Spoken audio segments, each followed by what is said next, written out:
ఈ రోజు episode explanation గురించి చూద్దాం. ఈ రోజు అంటే నవంబర్ 13వ తేదీ 2025 సంవత్సరం.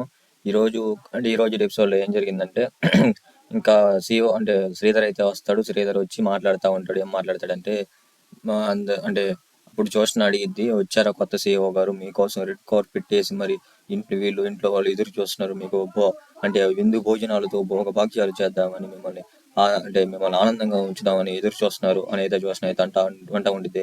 అప్పుడు శ్రీధర్ అంటాడు, నాకు మీ భోగభాగ్యాలు, రెడ్ కార్పెట్లు, సౌకర్యాలు, మర్యాదలు ఇవన్నీ అవసరం లేదు. నేను మీ ప్రేమను కోరుకుంటున్నాను. మీలో ఒక్కడిగా ఉండాలని నేను కోరుకుంటున్నాను. నేను CEOగా మీ తాత ఉంచాడే కానీ ఈ అవకాశంతో మీలో కలిసి మీలో ఒక్కడిగా ఉండాలి, నేను చేసిన తప్పులన్నింటినీ సరిదిద్దుకోవాలి అనే ఆలోచనతోనే మీ దగ్గరికి వచ్చాను, కానీ నాకు వేరే ఆలోచన ఏమీ లేదు అనేది శ్రీధర్ అయితే అంటాడు. ఇంకప్పుడైతే జోష్న అయితే ఏ మాట వినకుండా ఏదో పిచ్చిబాబుడు వాగుతూ ఉండిద్ది. ఇంకప్పుడు శివనారాయణ అంటాడు, ఏం శ్రీధర్ వచ్చావు అని అడుగుతాడు. అప్పుడు శ్రీధర్ చెప్తాడు, అదే మామయ్య గారు, మీకు ఆఫీస్లో చెప్పాను కదా, జోష్నని కూడా మా ఆఫీస్లో బోర్డు మెంబర్గా ఉంచుదామని అనేది దానికి కోసం వచ్చాను అని చెప్తాడు శ్రీధర్ అయితే.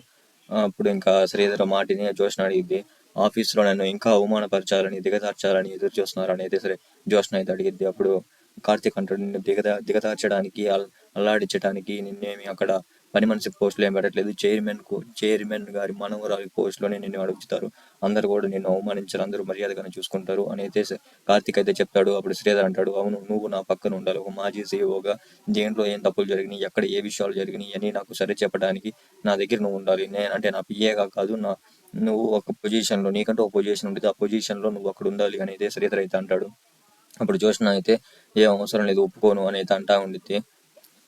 అప్పుడైతే కార్తీక్ అంటాడు, దీనిలో ఒప్పుకోపోవడానికి ఏముంది, మంచిదే కదా అడుగుతుంది అనేది కార్తీక్ అయితే అంటాడు. ఇంకప్పుడైతే ఇంకా జోష్న ఇంట్లోకి నుంచి వెళ్ళిపోవటం, ఇంకా పారిజాతానికి నచ్చక పారిజాతం అప్పుడు అనేది ఏమనిద్ది అంటే, భలే నాటకాలు ఆడుతున్నారా ఇప్పుడు, అప్పుడేమో మీ నాన్న, ఇప్పుడేమో నువ్వు, ఎంత నాటకాలు ఆడినా కానీ మరి దారుణంగా ఎంత నాటకాలు ఆడకూడదు అనేది అంటా ఉండిద్ది పారిజాతం అయితే కార్తీక్తో. అప్పుడు కార్తీక్ అడుగుతాడు సుమిత్రని, అతన్ని నేను నాటకాలు ఆడుతున్నట్టు నీకు ఇప్పుడు కూడా అనిపిస్తుందా, నేను కోరుకునే నీ సంతోషం అంతా, నువ్వు కనుక ఇప్పుడు నీ నిర్ణయం జోష్నాని CEO చేయాలి అనేది నీ నిర్ణయం అయితే చెప్పు, ఇప్పటికిప్పుడే నా తాత కాళ్ళు చేతులు ఏ పట్టుకొనైనా కానీ నేను తాతను ఒప్పిస్తాను అని అయితే సుమిత్ర అయితే అడుగుతాడు. సుమిత్ర చెప్పింది, నా నిర్ణయంలో మార్పు ఉండదు, ప్రసక్తే లేదు అనేది సుమిత్ర అయితే చెప్పింది. ఇంకప్పుడైతే దశరథ్ అంటాడు, సుమిత్ర నాతో ఎంతో బాధపడతా మాట్లాడింది, నా కూతురు కనీసం పోస్ట్ ఒక పొజిషన్ లీడ్ చేయలేకపోతుంది, తన పర్సనల్ లైఫ్ బాగలేకుండా ఉంది, వీటన్నిటి గురించి సుమిత్ర, నా భార్య, మా నాన్న దగ్గర ఎంతో బాధపడుతుంది, ఇది నేను చూశాను, మా నాన్న కూడా నాతో అన్నాడు, ఇప్పుడు కన్నా జోష్నకు ఒక మంచి పెళ్లి చేద్దాం అనేది అనుకుంటున్నాం అని అయితే ఇంకా శివనారాయణ, దశరథ, సుమిత్ర అయితే అంటా ఉంటారు. ఇంకప్పుడైతే ఇంకా జోష్న అంటే పారిజాతం కార్తీక్తో అంటా ఉండిద్ది. ఏమనిద్ది అంటే, ఇప్పుడు అంటే జోష్నకి ఏ తెలివి లేదు అనేది ఇంట్లో వాళ్ళు అంటా ఉంటారు.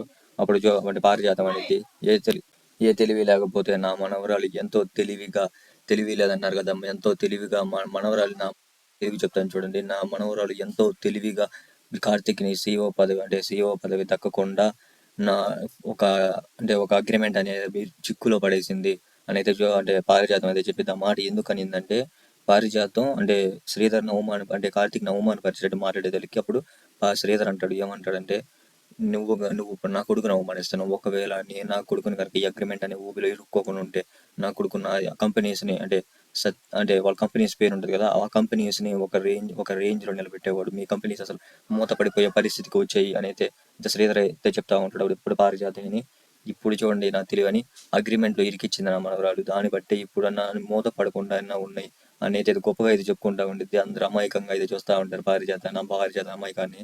పారిజాతం అయితే అది మాత్రం గొప్పగా అనుకుని చెప్పుకుంటా ఉండిద్ది. అప్పుడు పారిజాతం దీపను కూడా అడిగితే అప్పుడు దీప చెప్పిద్ది, నువ్వు దీన్నే ఏదో గొప్పతనం, ఏదో స్టేటస్ అనుకుంటున్నావు, నేను చెప్పనా, నా భాషలో దీన్ని ఏమంటారు, ఒక స్వార్థం అంటారు, చనిపోయే మనిషిని అక్కడ పక్కన పెట్టుకుని అగ్రిమెంట్ అనే ఊపిలో ఇరికిచ్చిన దాన్ని స్వార్థం అంటారు. ఒకవేళ నువ్వే ఈ అగ్రిమెంట్కి రాపించినందుకే నీకు అంతుంటే, అగ్రిమెంట్కి కట్టుబడి ఒక కొండ లాంటోడు ఒక చిన్న రాళ్ళ ముందు కూడా చేతులు కట్టుకొని నిలబడుతున్నాడు, ఈ మర్యాదని, ఈ కట్టుబడతాన్ని, ఈ మాట ఇచ్చిన తనాన్ని మరి దీన్ని ఏమంటారు అని అయితే దీప అయితే అని సీరియస్గా ఇంట్లోకి అయితే తెలిపేది. అప్పుడు పారిజాతం, అసలు నీ భార్య ఇంతలా వెలివేషన్ ఇస్తుంది నీకు అనేది అంటా ఉండేది. అప్పుడు శివనారాయణ అంటాడు, అందరూ ఇలాగ ఉంటారు కదా, భార్య అంటే అలానే ఉండాలి అనేది శివనారాయణ అయితే అంటా ఉంటాడు. ఇంక అందరైతే ఇంట్లోకి వెళ్ళిపోతారు. ఇంకప్పుడైతే శ్రీధర్ అయితే కార్తిక్ని నా ఆఫీస్ దాకా వెళ్ళొస్తుందా అని అయితే శ్రీధర్ కార్తిక్ని అయితే అడుగుతాడు. శ్రీధర్ శివనారాయణ ఉంటాడు, నీ కార్తిక్తో మాట్లాడాలి, నువ్వు వెళ్ళు అనేది అంటాడు. సరే మావయ్య అని వెళ్ళిపోతా ఉంటే, కంపెనీలో అన్ని అడిగావా అంటే అందరిని అడిగావా, ఏమేమి తప్పులని ఏమైనా అడిగావా అని అయితే శివనారాయణ అయితే శ్రీధర్ని అయితే అడుగుతాడు. శ్రీధర్ అప్పుడు చెప్తాడు, అవును అన్ని అడిగాను, కానీ కొన్ని అక్కడక్కడ లోట్లున్నాయి, అవి కూడా చూస్తాను, రేపు మీతో వచ్చి మాట్లాడతాను అని అయితే శ్రీధర్ అయితే చెప్తాడు. ఇంకా శ్రీధర్ సరే అని ఇంకెళ్తాడు. ఇంకా ఇంకా కార్తిక్ శివనారాయణ అయితే బయటకు వస్తారు. వీళ్ళు బయటకు వచ్చేస్తారు. ఇంకా పారిజాతం జోష్న అయితే అక్కడ నిలబడి ఉంటారు. జోష్న అయితే ఒక మాట అనేది ఏమనిది అంటే, ఇప్పుడు అసలు నన్ను ఇంట్లో ఉండమన్నారా వెళ్ళమన్నారా నాకు ఇది అర్థం కావట్లేదు అని అంటా ఉండేది. ఇంకా జోష్న అయితే అప్పుడు పారిజాతం అనేది, మీ అమ్మ నీకు లగేజ్ అంతా ఇంట్లో పెట్టింది, అప్పుడు ఇంట్లో ఉండమనే కదా, ఇంక పద అనేది తీసుకెళ్ళిద్ది. ఇంకా బయట అయితే ఇంకా శివనారాయణ అడుగుతూ ఉంటాడు కార్తిక్ని, ఇదందరూ నీ నిర్ణయం అనుకుంటున్నారు, కానీ ఇది నా నిర్ణయం, నీకు నాకు తప్పితే ఎవరికి మాత్రం కూడా తెలియదు. కాబట్టి నేను ఈ నిర్ణయం ఎందుకు తీసుకున్నాను కనీసం అడగలేదు, కానీ చెప్పాల్సిన బాధ్యత నాకుంది అని అయితే శివనారాయణ అయితే చెప్పబోతాడు. కానీ కార్తిక్ ఎందుకు లేదా అనేది అంటా ఉంటాడు. అప్పుడు శివనారాయణ కాదు, తప్పనిసరిగా ఈ కారణం అయితే వినాలి అని అయితే శివనారాయణ అయితే అంటాడు. శివనారాయణ అప్పుడు చెప్తాడు, నువ్వు చాలా పెద్ద తప్పు చేశాను. ఏంటంటే మీ నాన్న రెండో పెళ్లి చేసుకున్న తర్వాత నేను మీ నాన్న మీద చేయి చేసుకున్నాను. తర్వాత మళ్ళీ తన కూతురు రెండో పెళ్లి చేసుకున్న తర్వాత పుట్టిన కూతురు మళ్ళీ పెళ్లి చేసుకొని వచ్చిన తర్వాత దాని మీద కూడా నేను చేయి చేసుకుని ఇంట్లో నుంచి అందరి ముందు అవమానించి బయటికి పంపించేశాను.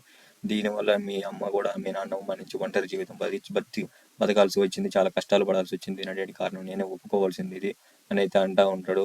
అప్పుడైతే ఫ్లాష్ బ్యాక్ లో జరిగిందంతా చూపిస్తూ ఉంటారు. అప్పుడు కార్తిక్ అయితే అది నిజమే అంటే ఇంకా జరిగిపోయి తీర్చలేం కదా, ఇప్పుడు వాళ్ళిద్దరిని కలపాలన్నా కుదరదు కదా అనేది అంటా ఉంటాడు.